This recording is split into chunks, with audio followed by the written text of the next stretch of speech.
Good afternoon US విద్యార్థులకు నమస్కారం.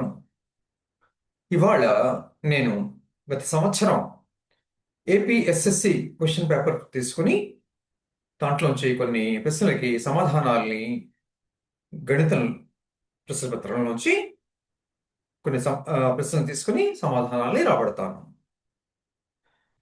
గత సంవత్సరం మార్చి క్వశ్చన్ పేపరు. ఇంత ముందు పాఠంలో 10వ ప్రశ్న వరకు నేను సమాధానాల్ని రాబట్టాను. ఇవాళ 11వ ప్రశ్నను తీసుకుంటా.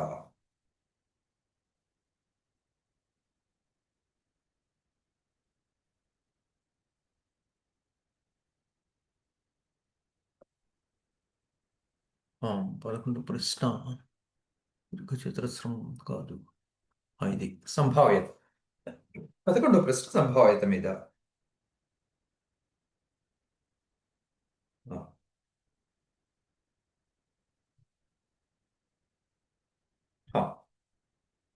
ఒక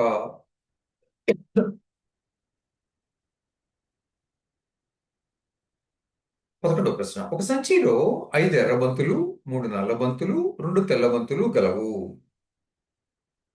దానిలోంచి ఒక బంతిని అదృచ్ఛికంగా తీస్తే 1, అది ఎరుపు అయ్యే సంభావ్యత ఎంత? 2, అది ఎరుపు కాకపోయే సంభావ్యత ఎంత?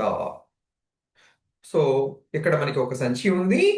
అందులో 5 బంతులు ఎర్ర ఉన్నాయి, 3 బంతులు నల్ల ఉన్నాయి, 2 బంతులు తెల్ల ఉన్నాయి. అన్నీ సమాన పరిమాణంలో ఉన్నాయనుకుంటాం. అంటే వాటి సైజు, బంతుల సైజులు అనమాట. వాటిలోంచి ఒకదాన్ని యాదృచ్ఛికంగా, అంటే ర్యాండమ్ అంటారు ఇంగ్లీష్లో, అంటే కళ్ళు మూసుకు తీసా ఉంటామే, బాగా గిలకరించి అదనమాట. సో అలా తీస్తే అది ఎరుపు అయ్యే సంభావ్యత ఎంత? తీసిన బంతి ఎరుపు అయ్యే సంభావ్యత ఎంత అని అడిగారు. ఇక్కడ ఏంటంటే సంభావ్యత అంటే మొత్తం ఇలా ఒక బంతిని ఇక్కడ మొత్తం ఎన్ని బంతులు ఉన్నాయి? 5 + 3 + 2 10 బంతులు ఉన్నాయి. ఈ 10 బంతులు అంటే మొత్తం బంతుల సంఖ్య 10. అంటే రంగులు ఏవైనా సరే వాటి అన్నిటి ఎన్ని బంతులు ఉన్నాయి? మొత్తానికి బంతులు రంగుల నిమిత్తం లేకుండా మొత్తం 10 ఉన్నాయి. సో ఆ 10ని ఈ యాదృచ్ఛిక ప్రయోగంలో శాంపుల్ స్పేస్ అంటాం. దానికి అవి అవి ప్రాథమిక సందర్భాలు, ఎలిమెంటరీ ఈవెంట్స్ అంటారు ఇంగ్లీష్లో.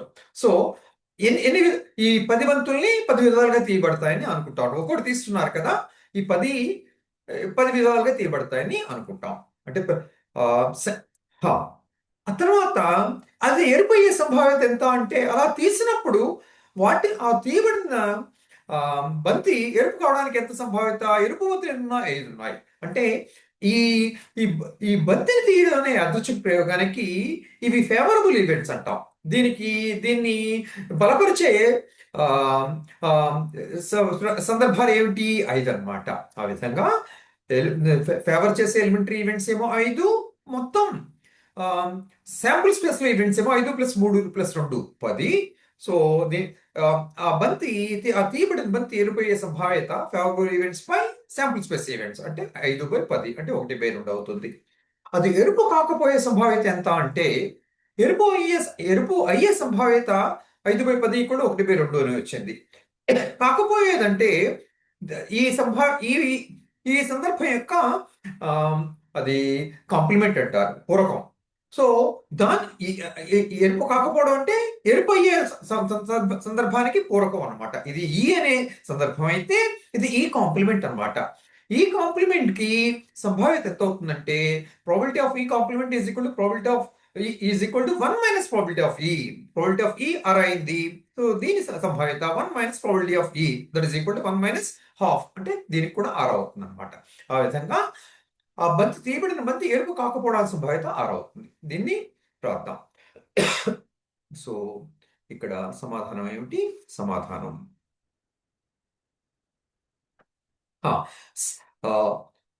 నెంబర్ ఆఫ్ తెలుగు మీడియం కదా, ఓకే. శాంపిల్ స్పేస్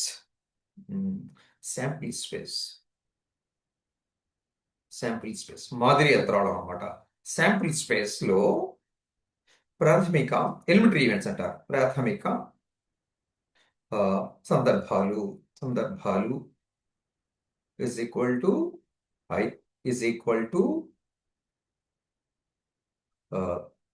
ఇక్కడ శాంపిల్ స్పేస్ ఎస్ అనుకోవచ్చు, capital S. Okay, is equal to 5 plus 3 plus 2. ఈ శాంపిల్ స్పేస్ లో ఈ సంఖ్య నుంచి ఒక్కొక్క మందిని తీస్తున్నాం. సో ఈ శాంపిల్ స్పేస్ లో ఉండేటువంటి సందర్భాల్ని, ప్రాథమిక సందర్భాల్ని కనుక్కోవడానికి ఈ ఈ ఐదింటిని విభిన్నం అనుకుంటాం. కాకపోయినా సరే, అంటే వస్తురీత్యా విభిన్నం, రంగురీత్యా సమానం. సో వస్తురీత్యా 5 బంతులు, 5 విభిన్న బంతులు, రంగులు సమానమైనా సరే. అందువల్ల ఈ ప్రాథమిక సందర్భాలు 5 ప్లస్ 3 ప్లస్ 2 అవుతాయి, అంటే 10 అనమాట. అంటే number of elements in the sample space ఎంత అవుతుంది? 10 అవుతుంది. అది ప్రాథమిక సందర్భాల సంఖ్య అనమాట. శాంపిల్ స్పేస్ లో ప్రాథమిక సందర్భాల సంఖ్య. ఇప్పుడు ఈ ఈజ్ ఈక్వల్ టు ఎరుపు అయ్యే సంభావ్యత. ఎరుపు బంతి అయ్యే సందర్భం.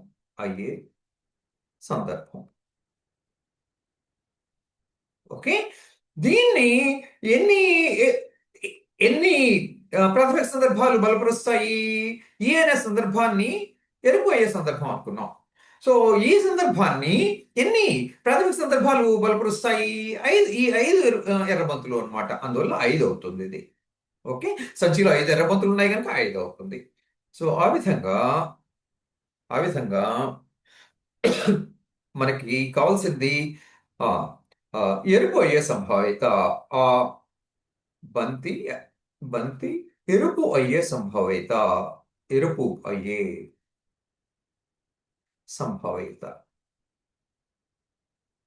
is equal to probability of E అనమాట. This is equal to number of elements that favor E by number of elements in the sample space. Okay, ఈని ఎన్ని సందర్భాలు బలపరుస్తున్నాయి? 5 బంతులు ఉన్నాయి కనుక 5 ప్రాథమిక సందర్భాలు బలపరుస్తున్నాయి. అందువల్ల 5 డివైడెడ్ బై శాంపుల్ స్పేస్ లో ఎన్ని ఉన్నాయి? మొత్తం ప్రాథమిక సందర్భాలు 10 ఉన్నాయి. 10 దీన్ని సూక్ష్మీకరిస్తే 5 బదులు 2 సార్లు పోతుంది, 1/2 వస్తుంది. ఓకే, ఇది మొదటి ప్రశ్న, మొదటి రోమన్ ప్రశ్న. రెండోది ఏమిటి? అది ఎరుపు కాకపోయే సందర్భం. 2 ఈ కాంప్లిమెంట్ ఈజ్ ఈక్వల్ టు ఆ బంతి ఎరుపు కాకపోయే సందర్భం. Okay, therefore probability of A complement is equal to probability of ఎరుపు కాకపోయే సందర్భం is equal to ఏమవుతుంది? 1 మైనస్ probability of E అవుతుంది. ఎరుపు అయ్యే సందర్భం క్యాపిటల్ E, ఎరుపు కాకపోయే సందర్భం దాని పూరకం ఈ కాంప్లిమెంట్. అందువల్ల ఈ సందర్భం యొక్క సంభావ్యత ఎంత అవుతుంది? 1 మైనస్ ఈ యొక్క సంభావ్యత. This is equal to 1 minus probability of ఈ ఎంత వచ్చింది? 6 వచ్చింది. 1లో ద్వారా తీసేస్తే 6. ఆ విధంగా అది ఎరుపు కాకపోయే సంభావ్యత కూడా 6. ఓకే, ఇది ఈ ప్రశ్నకి సమాధానాన్ని పూర్తి చేస్తుంది. సో మనం ఏం చేస్తాం ఇక్కడ? ఒక సంచిలో 5 ఎర్రబంతులు, 3 నల్లబంతులు, 2 తెల్లబంతులు ఉన్నాయి. దానిలోంచి ఒక బంతిని యాదృచ్ఛికంగా తీశారు. అది ఎరుపోయే సంభావ్యతను కనుక్కోమన్నారు, అది ఎరుపు కాకపోయే సంభావ్యతను కూడా కనుక్కోమన్నారు. ఇప్పుడు శాంపుల్ స్పేస్ ఏమిటి ఇక్కడ? ఈ 5 ప్లస్ 3 ప్లస్ 2 వస్తువుల రీత్యా ఆ సంచిలో మొత్తం 10 బంతులు ఉన్నాయి. ఈ రంగులు కొన్నిటి రంగులు ఒకే రకము, 3 రకాలు ఉన్నాయి ఇక్కడ. కొన్ని ఎర్రవి, కొన్ని నల్లవి, 2 తెల్లవి. కానీ యాదృచ్ఛికం అన్నారు కదా, ఆ విధంగా ఈ 10 విభిన్న బంతులు అనుకుంటాం అనమాట. సో ఒకటి బంతి తీస్తున్నారు, 10 విభిన్న బంతుల్లోంచి ఒక బంతిని 8 విధాలుగా తీయబడతాయి, 10 విధాలుగా తీయబడతాయి అనమాట. సో ఆ విధంగా శాంపుల్ స్పేస్ అంటే ఒక్కొక్క బంతిని తీసే విధాన్ని ప్రాథమిక సందర్భం అంటాం. అలాగే శాంపుల్ స్పేస్ లో ఎన్ని ఉన్నాయి? అవి 10 ఉన్నాయి. 10 ప్రాథమిక సందర్భాలు ఉన్నాయి. తర్వాత క్యాపిటల్ ఈ అంటే ఎరుపు అయ్యే సందర్భంగా తీసుకోండి. అప్పుడు దీనికి బలపరిచే సందర్భాలు ఎన్ని? 5 ఉన్నాయి. ఎందుకు? సంచిలో 5 ఎర్రబంతులు ఉన్నాయి కనుక. ఇప్పుడు ఆ యాదృచ్ఛికంగా తీయబడిన బంతి ఎరుపయ్యే సంభావ్యత ఎంత అవుతుంది అంటే ఈ సందర్భం యొక్క సంభావ్యత. అంటే ఈ సందర్భాన్ని బలపరిచే ప్రాథమిక సందర్భాలు డివైడెడ్ బై శాంపుల్ స్పేస్. అంటే ఈ మాదిరి అంతరాళం, ఈ యాదృచ్ఛిక ప్రయోగంలోని మాదిరి అంతరాళంలో ఉన్నట్టు మొత్తం ప్రాథమిక సందర్భాల సంఖ్య అంటాం అన్నమాట. ఇది ఎంత అవుతుంది? ఇది ఏమో 5 number of sample space, number of elements in sample space 10 అన్నమాట. అంటే 5 బదులు ఒకసారి 2 సార్లు పోతుంది, 1/2 వస్తుంది. ఇప్పుడు ఏ కాంప్లిమెంట్ అంటే ఆ బంతి ఎరుపు కాకపోయే సందర్భం, ఎరుపు అయ్యే సందర్భం ఏమో ఏ అన్నాను. ఈ కాంప్లిమెంట్ అంటే దీని యొక్క విరుద్ధం, అంటే కాకపోవడం, అవ్వడం కాకపోవడం, అంటే ఆ బంతి ఎరుపు కాకపోయే సందర్భం అన్నమాట. సో దీనికి సంభావ్యత ఎంత అవుతుంది అంటే ఈ సందర్భం యొక్క సంభావ్యత, ఇది ప్రాబిలిటీ ఆఫ్ ఈ పదాల్లో 1 - ప్రాబిలిటీ ఆఫ్ ఏ అవుతుంది. ఒక సందర్భానికి పూర్వకం యొక్క సంభావ్యత 1లోంచి ఆ సందర్భం యొక్క సంభావ్యత తీసేస్తే వచ్చిందనమాట. ఇది ఫార్ములా. ఇది probability of E complement is equal to 1 - probability of E. ఆ విధంగా ప్రాబిలిటీ ఆఫ్ ఈ ఎంతో తెలుసు అరా, దాన్ని 1లోకి తీసేయండి. అప్పుడు వచ్చేది ఏమిటి? అప్పుడు వచ్చేది R. So probability of A complement కూడా ఆర్ఐ. ఆ విధంగా ఆ బంతి ఎరుపు కాకపోయే సందర్భం కూడా 0.5. ఆ విధంగా మనం ఈ ప్రశ్నకి సమాధానాన్ని రాబట్టాం. ఇప్పుడు తర్వాత లెక్క చూద్దాం. 12వ లెక్క. 12 ఒక సమాసం. ఇది 13, 12.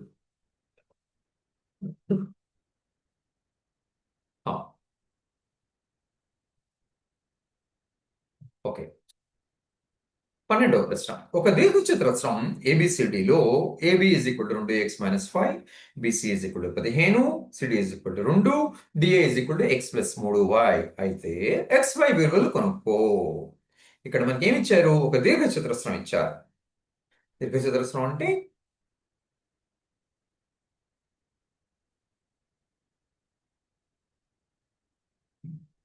ఓకే, ఇలాంటిది ఉంది.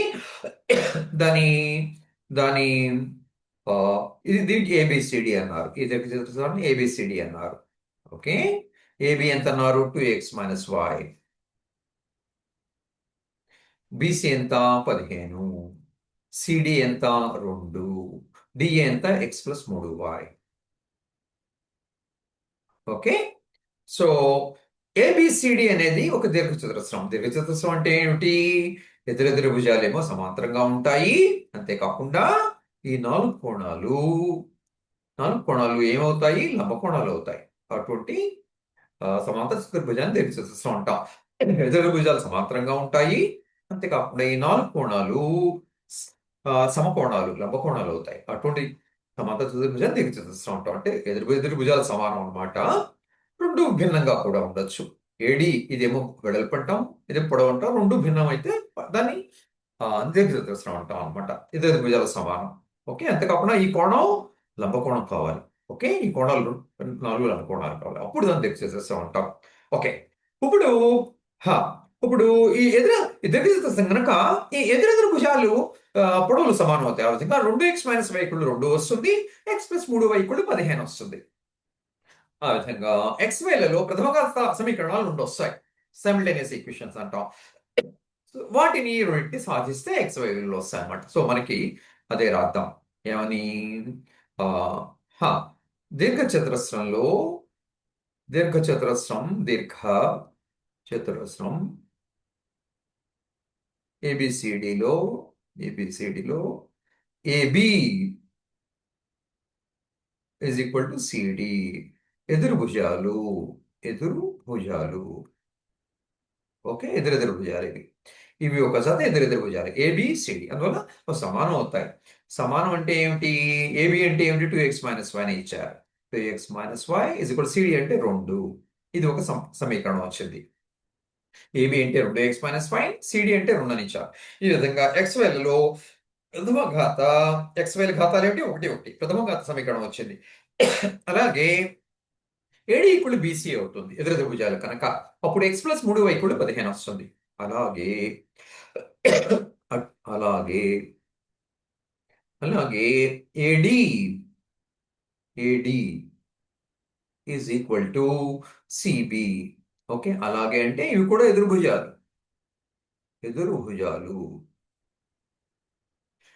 కూడా సమానం అవుతాయి. ఏడి బిసి ఇవేమో వెడల్పులు అన్నమాట. ఈ రెండు సమానం అవుతాయి. ఆ విధంగా ఏమొస్తుంది మనకి X plus 3y. This implies X plus 3y is equal to 15. దీన్ని రెండో సమీకరణం అండి. ఓకే, ఎదురెదురు భుజాలు సమానం, అందువల్ల వెడల్పులు సమానం. అంటే x plus 3 AD equal to CB. అంటే ఏడి బదులు 3x ప్లస్ 3 రాయండి. బీసీ ఏమో 15 ఇచ్చారు. ఈ విధంగా XY లో మరొక ప్రథమ ఘాత సమీకరణం వచ్చింది. ఇది ఒక ప్రథమ ఘాత సమీకరణం XY లో, ఇది ఒక ప్రథమ ఘాత సమీకరణం. XY లు రెండు మనకి తెలియని చరరాశులు. ఆ రెండింటిని ఈ రెండు సమీకరణాల సహాయంతో నిర్ధారిస్తాం. Okay, yeah. ఇప్పుడు ఏం చేద్దాం? ఇక్కడేమో 2x మైనస్ y ఉంది. దీన్ని 2 పెట్టి గుణిద్దాం. సో ఇంటూ 2 చేస్తే ఏమొస్తుంది? 2 పెట్టి మొత్తం ఈ సమీకరణాన్ని అంతటినీ గుణించాలి. అంటే ఎడమ భాగాన్ని కుడి భాగాన్ని కూడా గుణించాలి. 2 ఇంటూ ఎక్స్ ప్లస్ వై అంటే 2x plus 6y is equal to 2 into 15 అంటే 30 వస్తుంది. 2 పెట్టి 2 శూన్యేతరం గనక 2 పెట్టి ఈ సమీకరణానికి 2 పక్కల గుణిస్తే వచ్చే సమీకరణమును ఈ సమీకరణం తుల్యం అవుతాయి. ఓకే, తుల్యం అవుతాయి, ఈక్వలెంట్ అవుతాయి అన్నమాట. ఇక్కడ ఒకటో సమీకరణం తీసుకుందాం. ఒకటో సమీకరణం ఏం చెప్తోంది? 2x minus y is equal to 2. Okay, ఇప్పుడు కలపండి, తీసేయాలి. తీసేస్తే ఏమవుతుంది? 2x కొట్టుకుపోతాయి. ఇదే మైనస్ అలా ప్లస్ అవుతుంది. 6x ప్లస్ వై అంటే 7y అవుతుంది. Is equal to 32. ఓకే, ఇక్కడ తేడా వచ్చింది. 2 పెట్టి గుణించాను. ఓకే ఓకే, జనరల్గా ఒక్క నిమిషం. జనరల్గా మనకి పూర్ణ సంఖ్యలు వస్తూ ఉంటాయి.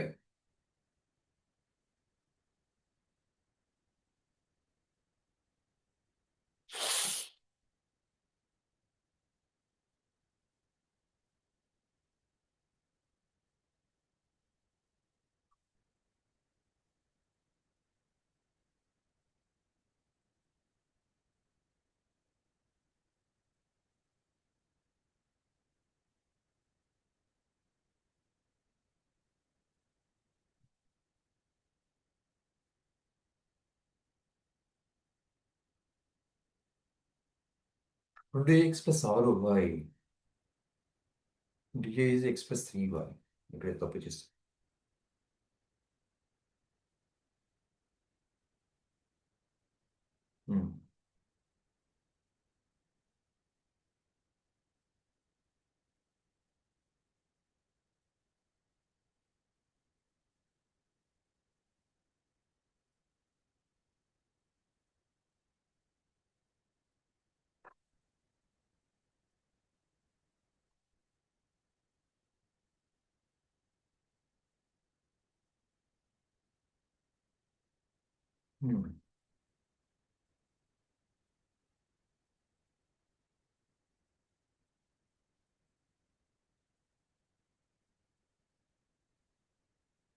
ముప్పై నుంచి 2 తీస్తే 28 వస్తుంది.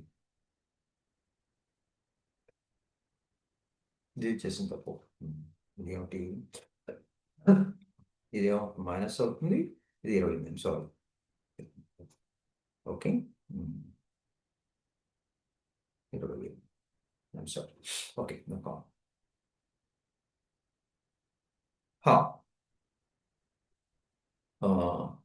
ఇందాక పొరపాటున కలిపేశాను. 30కి 2 కలిపి 32 వచ్చింది కాదు. ఇక్కడ తీసేస్తున్నాం, ప్లస్ అలా మైనస్ అయింది. అందులో 2x మైనస్ 2x ఇజ్ కూడా 0 అయింది. ఇదేమో మైనస్ అలా ప్లస్ అయింది. 6y ప్లస్ y ఇజ్ కూడా 7y అయింది. ఇందాక పొరపాటున 30ని 2 కలిపి 32 వచ్చింది. 32/7 అది పూర్ణాంకం కాదు. చేసిన తప్పేమిటి? ఇక్కడ ప్లస్ అలా సబ్ట్రాక్ట్ చేస్తున్నాను నేను. సో సబ్ట్రాక్ట్ చేస్తున్నాను నేను. ఓకే. హా, అందువల్ల ఏమవుతుంది? +2 వల్ల -2 అవుతుంది. 30 -2 అంటే 28 అన్నమాట. అది నేను చేస్తుందా. ఓకే. ఇక్కడి నుంచి y ఎంత వస్తుంది? 4. 28 వేడంటే 4 అవుతుంది. దీన్ని తీసుకొచ్చి దీంట్లో పెడదాం. సో, ఒకటిలో ఇది ప్రతిక్షేపిస్తే ఏమవుతుంది? 2x - y అంటే 4 is equal to 2.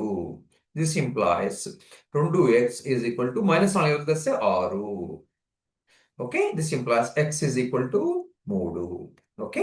x 3 y 4 అంటే 2 3 6ను 6 నుంచి 4 పోతే 2 కరెక్టే. ఇది x 3ను 3 4 12 3 12 కలిపితే 15 కరెక్టే. ఓకే. ఇక్కడ ఏం చేశాను? ఈ మొదటి సమీకరణంలో y విలువని ప్రతిక్షేపించా. y కూడా 4 రాయండి. 2x - 4 ఈజ్ ఈక్వల్ టు 2 అన్నమాట. మనకి x కావాలి, 4 న్యూతులు పట్టుకురండి. -4ని +4 అవుతుంది. 2 + 4 అంటే 6. అంటే 2x = 6 అయింది. 2 క్యాన్సిల్ అయిపోతుంది. 2 పక్కల x = 3 వస్తుంది. ఆ విధంగా దేర్‌ఫోర్ x = 3, y = 4.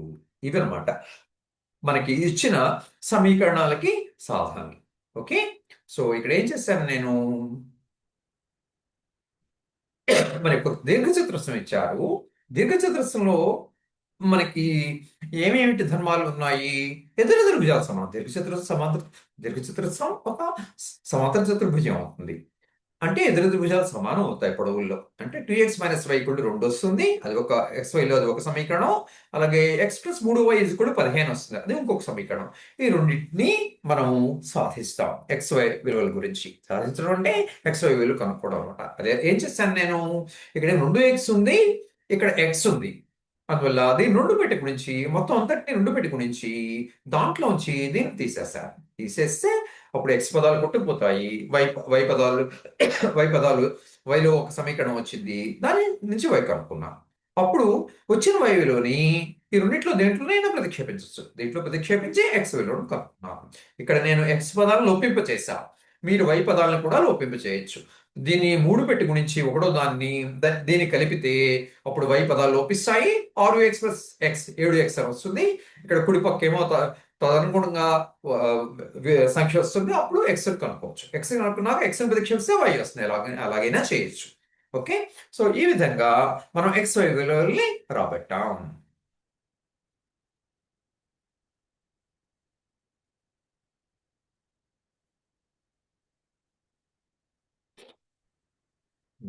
ఇప్పుడు 11 13 లెక్క 17 అయింది. ఓకే. 13 నుండి ఇలా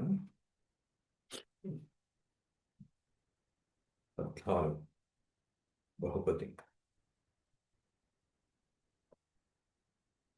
ఇది 13. ఓకే. ప్రశ్న 13 నిరూపించు 3√5 + √7 కరణీయ సంఖ్యని చూపించు. ఓకే. ఇప్పుడు సమాధానం రాద్దాం. సమాధానం. ఓకే. కుదిరితే 3 plus into 3 into √5 + √7 is equal to అకరణీయం అనుకోండి. కుదిరితే ఇది అకరణీయ సంఖ్య అనుకో. Okay.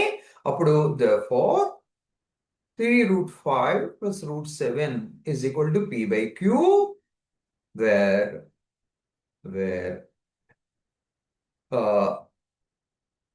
p, q are integers and q is non-zero and pq are co-prime. Okay.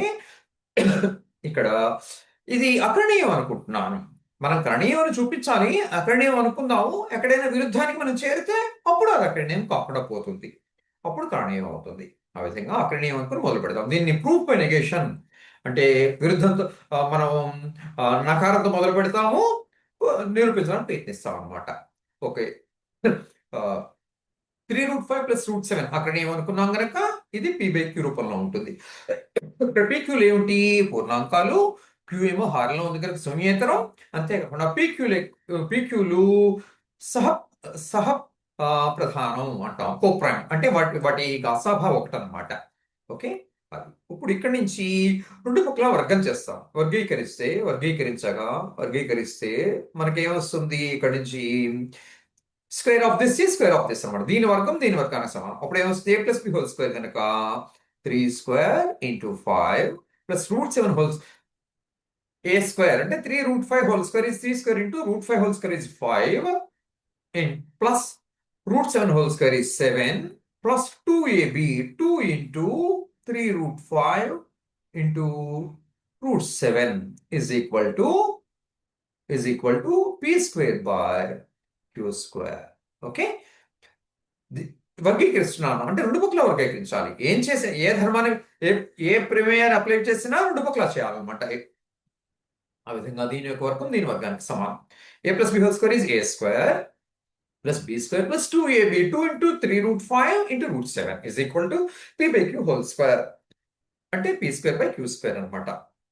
ఇక్కడ ఏమొస్తుంది? This implies 9×5 = 45 plus 7 52 plus 2 into 3 6 into √5 into √7 is equal to p square by q square. Okay, ఇక్కడ నుంచి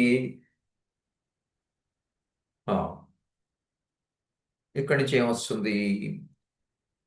ఇక్కడ నుంచి దీన్ని కూడా పక్క తీసుకోదాం. This implies 6 into √5 into √7 is equal to p square by q square minus 52 plus 52 కుడి పక్కకు వస్తే మైనస్ 52 అవుతుంది.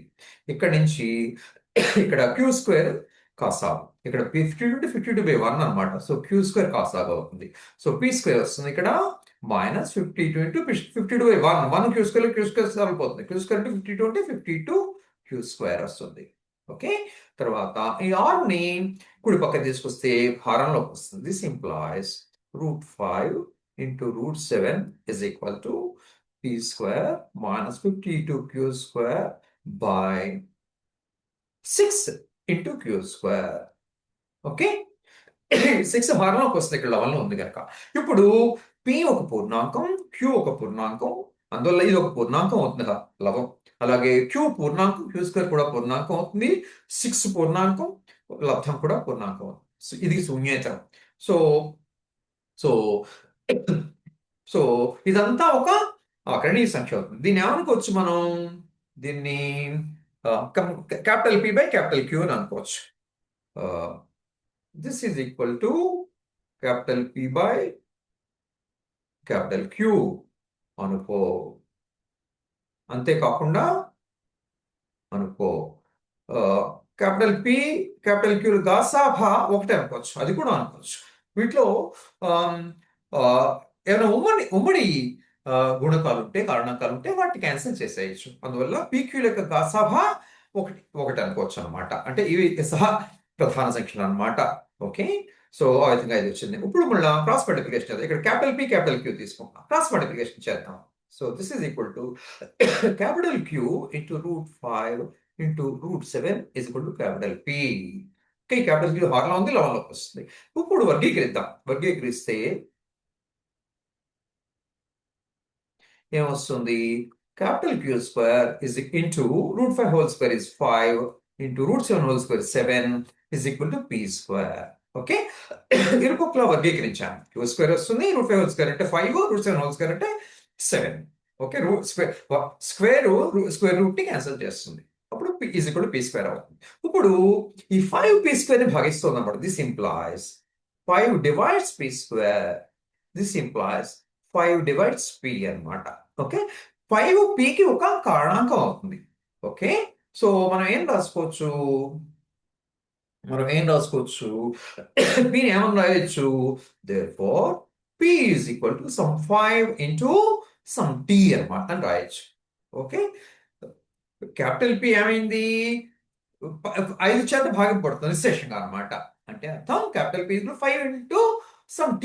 t అనేది ఒక పూర్ణాంకం అనమాట. Where t is a a an integer అనమాట.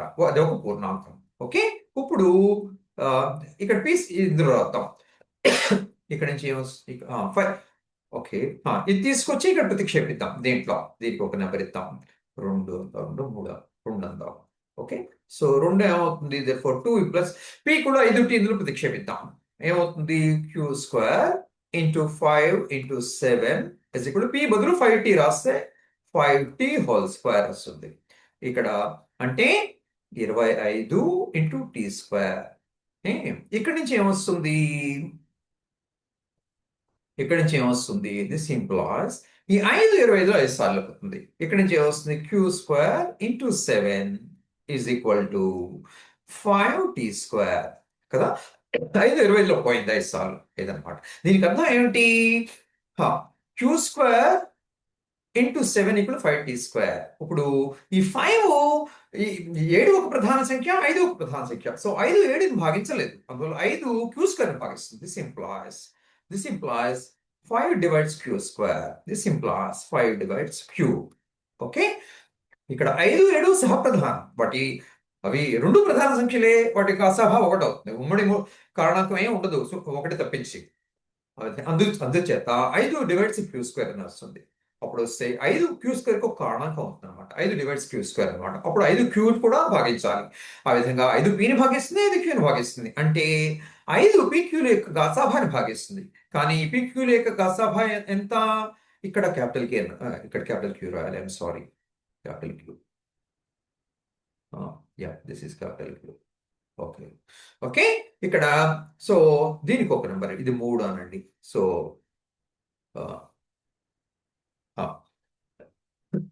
సో దిస్ అంటే ఇది అన్నమాట. ఇది తెలుగు కదా. ఇది సో ఇది అండ్ ఇదన్నమాట. 3 ఇంప్లాయ్ దట్ 5 డివైడ్స్ గాసాభా ఆఫ్ క్యాపిటల్ పి క్యూ అన్నమాట.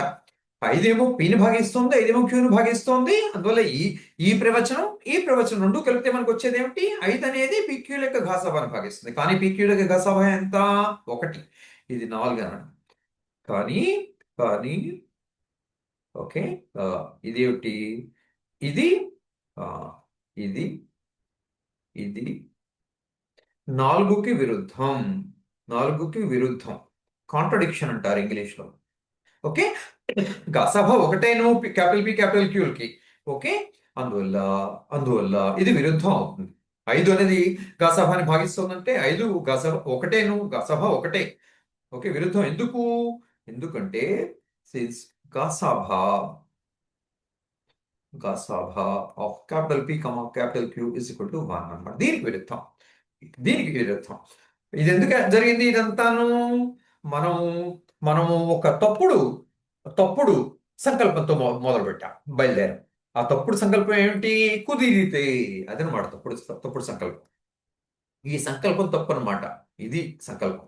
ఇది అకరణీయ సంఖ్య అనుకున్నాం. అది తప్పు అనమాట. అంటే అది ఏమవ్వాలి? కరణీయ సంఖ్య అవ్వాలి. అంటే దీనికి ఒక నెంబర్ ఇస్తే 5 5 అంటే దేర్ ఫోర్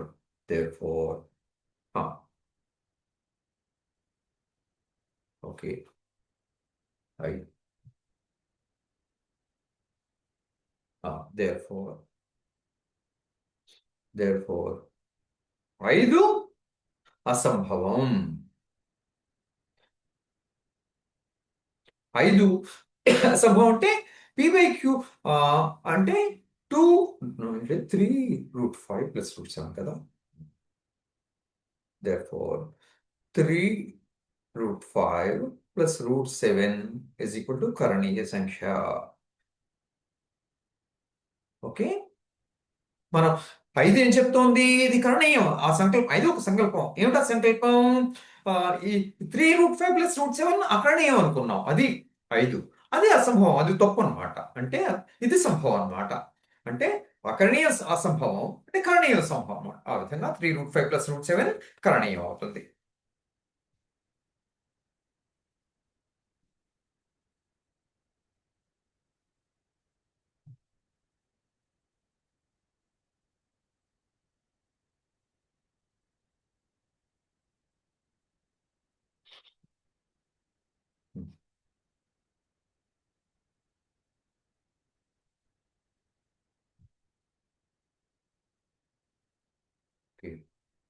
ఉమ్.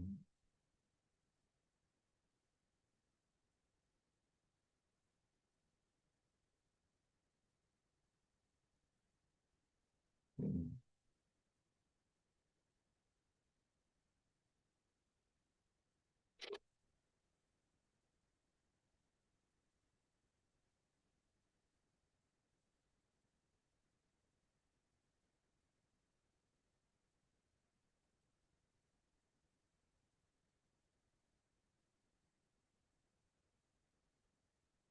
అది సంగతి.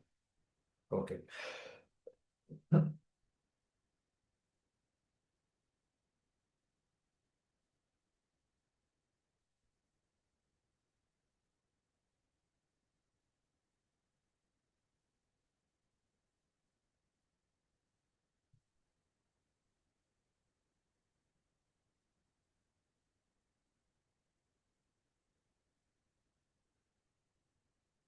ఆ ఆ విధంగా 3√5 ప్లస్ √7 కరణీయ సంఖ్య అవుతుంది. మనం అనుకున్న సంకల్పం ఏమిటి? అదే అది అకరణీయం అని అనుకున్నాం. అదే అసంభవం, అది తప్పు. అందువల్ల అది కరణీయం కావాలి. ఓకే. ఈ విధంగా ఈ ప్రశ్నకి సమాధానాన్ని పూర్తి చేసాం. ఓకే. తర్వాత ప్రశ్న చూద్దాం.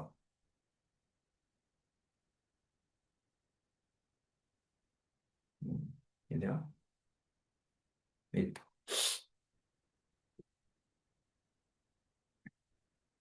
ఓకే. ఆ,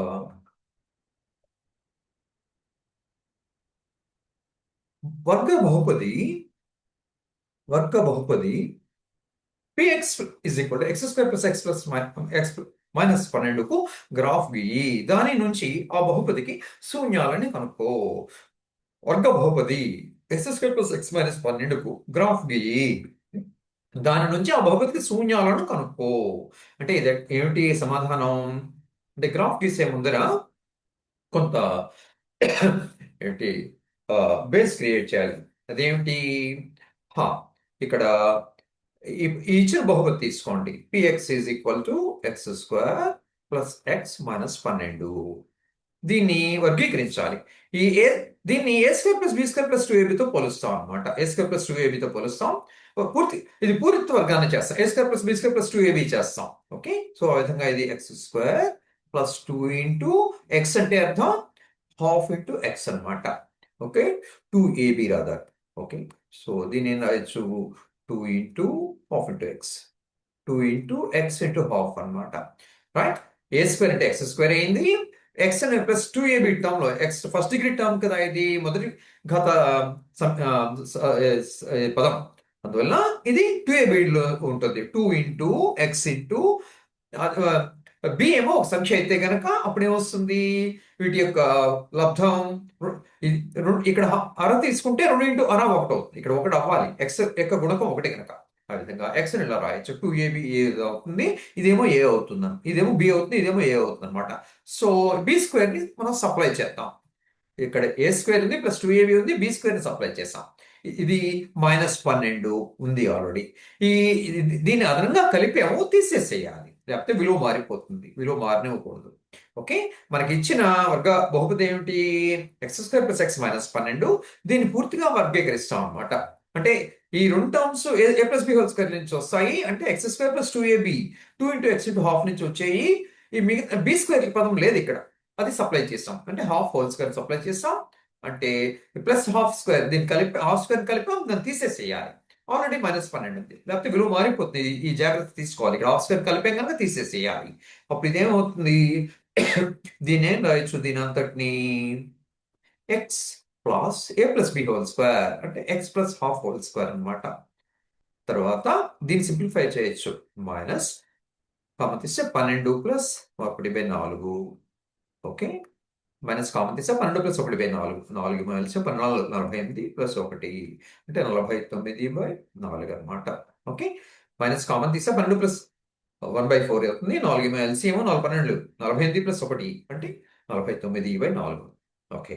ఇప్పుడు ఇదేమో y అనుకోండి. ఓకే. సో y అని రాయొచ్చు. ఇది వచ్చి అనమాట. దీన్ని యువతలకి తీసుకురండి. తెస్తే y plus 49/4 is equal to x plus half whole square. Okay. తర్వాత ఇప్పుడు దీనికి గ్రాఫ్ గీయాలి. గ్రాఫ్ గీయాలంటే మీకు కొన్ని ఆ, ఆ, సలహాలు చెప్తా. అవి ఏంటంటే మ్, ఆ, ఇప్పుడు ఇది ఇదేమో y అక్షం, ఇదేమో x అక్షం. ఓకే. ఇక్కడ ఎక్స్ ప్లస్ అరా ఇక్కడ 0, ఎక్స్ ప్లస్ అరా ఇక్కడ 0 చేయండి. ఇదేమవుతుంది, ఎక్స్ ఇక్కడ -2 అని వస్తుంది, మైనస్ అరా అని వస్తుంది. అలాగే y plus 49/4 is equal to 0 అని చేయండి. y ఈక్వల్ టు -49/4 అవుతుంది. ఓకే. ఇప్పుడు ఇదేమో x అక్షం, ఇదేమో y అక్షం. ఇదేమో ఆరిజిన్ 0,0, ఇక్కడేమో ఇదేమో ధన అర్ధభాగం ధనకిరణం, ఇదేమో రుణార్ధభాగం x సెక్షన్లో, ఇదేమో ధన అర్ధభాగం y అక్షంలో, ఇదేమో రుణార్ధభాగం. ఓకే. ఇప్పుడు ఇక్కడ ఇప్పుడు y ఈక్వల్ టు x² అయితే కనుక y ఈక్వల్ టు x², ఇక్కడ రాస్తాం. y ఈక్వల్ టు x² అయితే దాని యొక్క రూపం ఎలా ఉంటుంది? ఆ పెరావలయానికి రూపం అలా ఉంటుంది సుమారు. ఓకే. యు ఆకారంలో ఉంటుంది. ఓకే. అదే దీనిని y ఈక్వల్ టు x² కి ఈ ఈ మూల బిందువుని శీర్షం అంటారు. దీని శీర్షం అంటారు అన్నమాట, వర్టెక్స్ అంటారు. ఓకే, శీర్షం. ఓకే. దాన్ని ఇక్కడ -12 ఉంటుంది. -12 ఉన్నప్పుడు ఇలా అవుతుంది అనమాట. -12,0 గనక శీర్షం అయితే అది ఇట్లా ఉంటుంది. దానికి అంటే దాని యొక్క గ్రాఫ్ ఇలా ఉంటుంది. అంటే y కూడా x² ని x అక్షానికి సమాంతరంగా దాన్ని ట్రాన్స్లేట్ చేస్తాం. ఓకే. అప్పుడు మీకు y equal to x -12 whole square వస్తుంది. ఓకే. అంటే ఇది y కూడా x -12 హోల్ స్క్వేర్ అనమాట. దానికి శీర్షం ఏమవుతుంది? -12, 0 అవుతుంది. ఓకే. తర్వాత y కూడా -49/4. -49/4 ఎక్కడ ఉంటుంది? -49/4 అంటే సుమారు ఎంత? దిస్ ఇస్ ఈక్వల్ టు -12, 448, 1/4 అనమాట. 12, 448 కదా, 1/4 అంటే ఇక్కడెక్కడో ఉండొచ్చు.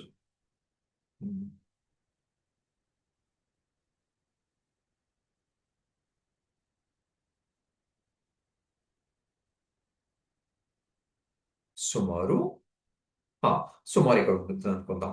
నేను ఇది చిత్తుపటం. సో -49/4 ఇక్కడెక్కడ ఉంటుంది y అక్షం మీద. ఓకే. x అక్షం మీద -6, ఇదేమో y అక్షం మీద -49/4. సో ఈ బిందువు ఏమిటనమాట? -6, -49/4. అంటే ఇప్పుడు x ఏమో -6, y ఏమో -49/4 ఉండేటువంటి బిందువు ఇది, సమ్ d. ఓకే. అప్పుడు దీన్ని ఈ y కూడా x -12 హోల్ స్క్వేర్ ఏదైతే ఉందో దాన్ని y అక్షానికి సమాంతరంగా కిందకి ట్రాన్స్లేట్ చేయాలి. అప్పుడు మీకు ఏమొస్తుంది? ఇటువంటి ఇలాగ ఒక పెరావలయం వస్తుంది. ఇది ఏమవుతుంది? ఇది అవుతుంది. మనకు కావాల్సిన పెరావలయం అవుతుంది. y + 49/4 = x -12 హోల్ స్క్వేర్ అవుతుంది. x + ½ I'm sorry, x + ½ whole square అవుతుంది. y - 49/4 y + 49/4 x + ½ whole square అవుతుంది. దాని రూపం ఇలా ఉంటుంది. ఓకే. అది y అది ఏమిటిది? x -12 దృష్ట్యా అది సౌష్ఠవంగా ఉంటుంది. ఓకే. దీని యొక్క గ్రాఫ్ను గీయాలంటే నేను ఇక్కడ నాకు ఇక్కడ టూల్స్ లేవు, అందువల్ల నేను మీకు ఒక సలహా ఇస్తా. ఇప్పుడు ఏమిటి? ఈ బిందువుకి -2 x -12 అయినప్పుడు y ఎంత అవుతుంది? -49/4. ఓకే. తర్వాత దీనికి 1 కలపండి, లేకపోతే -1 తీసుకోండి. ఒకటి కలిపితే 0, ఆరిజిన్ తీసుకోండి. +1 కలిపితే ఏమవుతుంది? ఒకటి కలిపితే ఏమవుతుంది? ప్లస్ అవుతుంది. ఒకటి తీసుకోండి, సున్నతో మొదలు పెట్టండి. తర్వాత ఒకటి తీసుకోండి, రెండు తీసుకోండి, ఇక్కడ మైనస్ ఒకటి తీసుకోండి, మైనస్ రెండు తీసుకోండి, మైనస్ మూడు తీసుకోండి. ఈ సమీకరణంలో సున్నా పెట్టండి. ఎక్స్ ఇప్పుడు సున్నా పెడితే అయింది 1/4 అయింది. ఇక్కడేమో 49/4. సో ఇతరులు పోతే 1/4 మైనస్ 49, మైనస్ 48/4, -12 అవుతుంది. -12 అవుతుంది. అదే ఒకటి పెడితే ఏమవుతుంది? 3/2 అంటే 9/4. 9/4 అంటే యువతలు తెస్తే -46/4. ఓకే, -46/4. రెండు పెట్టండి. రెండు పెడితే 5/2, 25/4. 25/4 అంటే 24/4 మైనస్ అవుతుంది. 24/4. ఓకే, ఒకటి పెడితే 3/2 అంటే 9/4 అంటే -40. ఇక్కడ తప్పు చేస్తారు. ఇక్కడ ఒకటి పెడితే 3/2 అంటే స్క్వేర్ చేస్తే 9/4 అంటే -40/4. I'm sorry, -40/4. ఓకే, సున్నా పెడితే 1/4 అంటే -48/4 అంటే -12. ఇది కూడా మైనస్ అవుతుంది. సున్నా పెడితే 1/4. దీని యువతలు తెస్తే -49/4. 1/4 -49/4 అంటే -48/4 అంటే -12. ఓకే, ఇక్కడ -1 పెడితే ఏమవుతుంది? ప్లస్ అర అవుతుంది. -1 ప్లస్ హాఫ్ అంటే ప్లస్ అర. 1/4. 1/4 అంటే ఇది యువతలు వస్తే -12 వస్తుంది. ఇక్కడ కూడా -2 పెడితే ఏమవుతుంది? +1.5 అవుతుంది. అంటే -2 పెడితే ఏమవుతుంది? -1.5 అవుతుంది. అంటే -3/2 అంటే 9/4 అంటే -40/4. ఓకే, అట్లనే -3 పెడితే -2.5 అంటే -5/2 అంటే 25/4 అంటే ఇది యువతలకు వస్తే 24/4. ఓకే, అంటే 6 అవుతుంది. ఓకే, -24/4 అంటే 6, -6.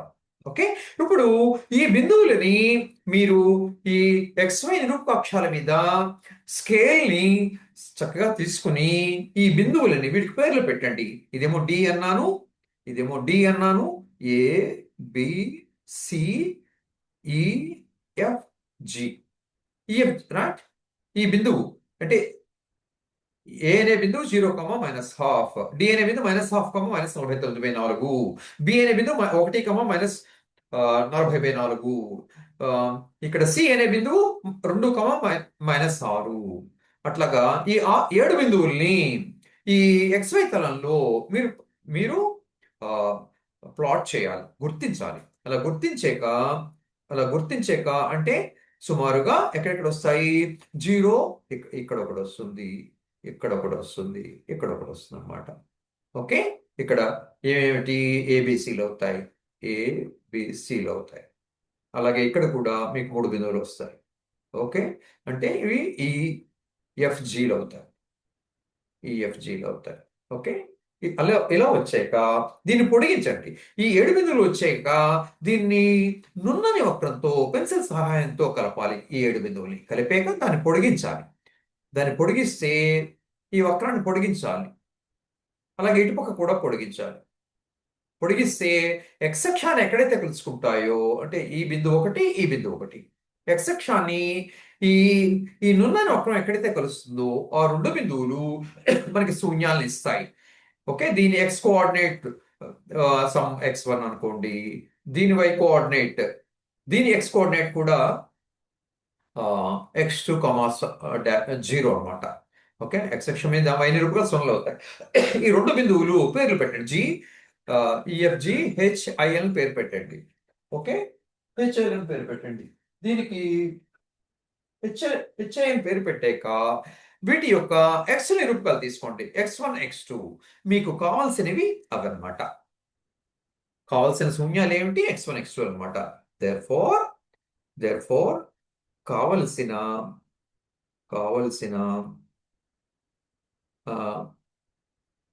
పిఎక్స్ అనమాట. పిఎక్స్ కి కావలసిన శూన్యాలు అంటే జీరోస్ అంటారు ఇంగ్లీష్లో. శూన్యాలు ఈక్వల్ టు x1, x2 అంటే ఇది ఈ నున్నని వక్రాన్ని గీసాక మీకు x1, x2 వస్తాయి. ఆ విధంగా ఈ లెక్కని పూర్తి చేయొచ్చు. ఇది కొంచెం కష్టమైన లెక్క, సో జాగ్రత్తగా చేయాలి. So thank you very much. Please give your